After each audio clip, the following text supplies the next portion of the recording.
Valentine's Day is just around the corner, and if the thought of stuffed bears and stuffed chocolates makes you cringe a little bit, take a walk outside and look up.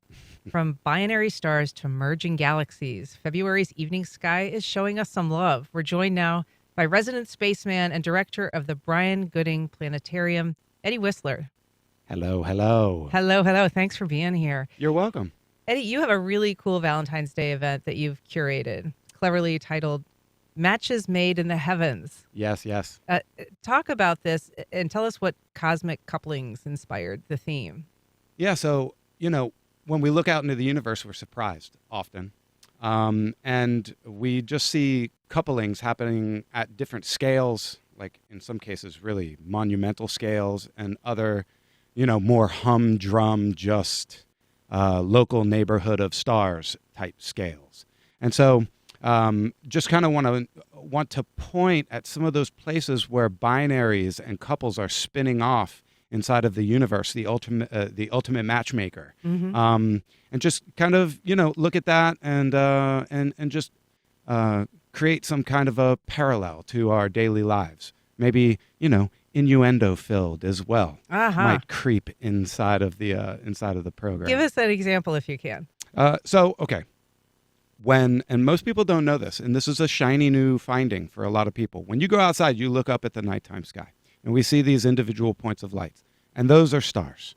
Okay, they're like our sun, just much farther away. But the reality of those points of light is that over half of these are actually multiple star systems, binary, 3-star systems, multiple star systems that we see as a single point of light.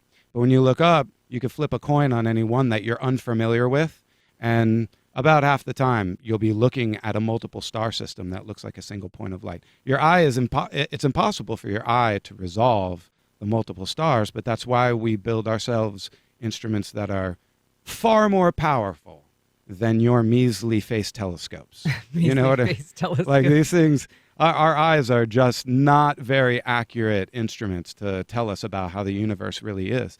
And so, there's no shortage of couples out there in the universe. So these are things that you can show us on the planetarium screen, so to speak. You can point them out and have people see them with greater accuracy. Absolutely. And, there's it's 2024. There's amazing CGI that we can bring in and just run time lapse. We can show 1 billion years or measly millions of years or hundreds of thousands of years in fast forward over the course of a couple seconds. And at different time scales, different patterns kind of work themselves out. So you're really bringing to life what's happening out in the universe and these occurrences that we are learning about day by day.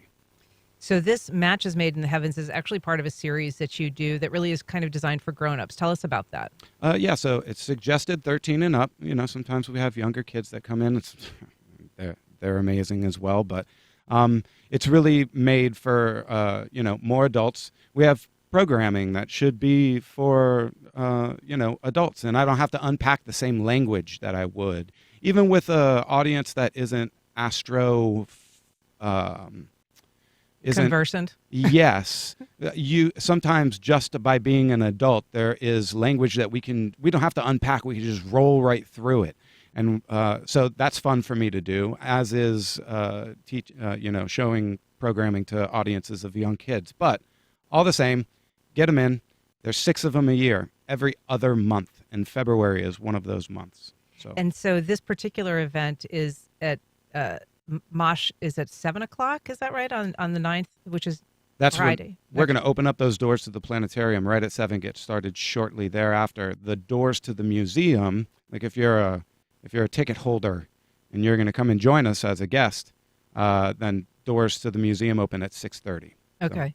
And do you encourage people after doing a night at the planetarium to kind of go mimic their experience in the night sky? How much of that are they able to see and appreciate after being there? Oh my gosh. When you're opening up when you get some new idea in your mind, something that you may have seen several times before, all of a sudden takes on this new character. And so, You understand something new about the universe. Now you're going to look up at the same nighttime sky that you did the night before, but now we've given you a target, at least one thing that you could see in the nighttime sky, and you just see it much more clearly. Even though it's just a single point of light, you know more about it, and it becomes more beautiful. You become more interested in it. And I just want to open up your cranium and light fires at will. That's really the idea. We want to start fires. We don't want to instill and pour in information. We just want to get people motivated to look up and see something new. Eddie Whisler, thank you so much for being here. We really appreciate your insights, and we're going to see you again at the end of the month in another installment of Spaced Out with Eddie Whisler. Yes, this is awesome. I'm gonna be with you once a month every month for 2024. We're so looking forward to it.